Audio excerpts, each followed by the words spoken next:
Hey guys, welcome back to our channel. Hope you all are doing good.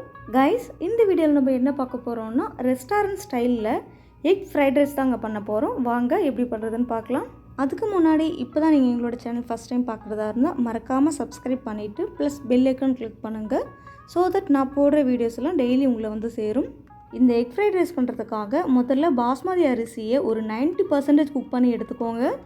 அடுத்ததாக stove on பண்ணி ஒரு pan நல்லா சூடானதும் கொஞ்சம் அதிகமாகவே எண்ணெய் சேர்த்து இதில் 2 முட்டையை உடச்சி ஊற்றி இந்த மாதிரி ஸ்க்ராம்பிள் பண்ணி எடுத்துக்கோங்க.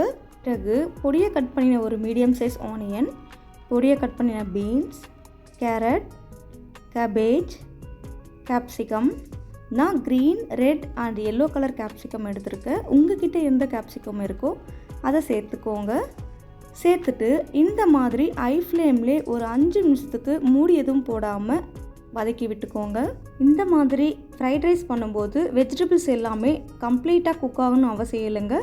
ஒரு 90% குக் ஆகினா போதுமானது. அடுத்ததாக நம்ம பாயில் பண்ணி வச்சுருக்க பாஸ்மதி சாதத்தை இது கூட சேர்த்து, கூடவே இந்த சாதத்துக்கு தேவையான அளவு salt, 1/4 teaspoon red chilli powder, கொஞ்சமாக பெப்பர் பவுடர், ஒரு 5 ml சோயா சாஸ் இதெல்லாம் சேர்த்து ஐ ஃப்ளேம்லே ஒரு 5 மினிட்ஸ்க்கு நல்லா மிக்ஸ் பண்ணி விடுங்க. நல்லா மிக்ஸ் பண்ணி விட்டுட்டு இந்த ஸ்டேஜ்லேயே சால்ட் இருக்கான்னு செக் பண்ணிவிட்டு கம்மியாக இருந்தால் இப்போவே சேர்த்துக்கோங்க. கடைசியாக பொடியாக நறுக்கிய ஸ்ப்ரிங் ஆனியனும் சேர்த்து நல்லா மிக்ஸ் பண்ணி விட்டுக்கோங்க. அவ்வளோதாங்க, நம்மளோட restaurant style egg fried rice சூப்பராகவே ரெடி ஆகிடுச்சு. இந்த மாதிரி நம்ம வீட்டிலையே ரொம்ப சிம்பிள் அண்ட் டேஸ்டியாக எந்த ஒரு அஜினோமோட்டோவும் சேர்க்காமல் ஹெல்த்தியாக செஞ்சு கொடுங்க. கண்டிப்பாக ரொம்ப சூப்பராகவே இருக்கும். இதே மாதிரி ட்ரை பண்ணி பார்த்துட்டு எப்படி இருக்குன்னு கமெண்ட் பண்ணுங்கள்.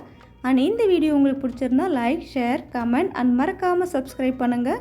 தேங்க்யூ ஃபார் வாட்சிங்.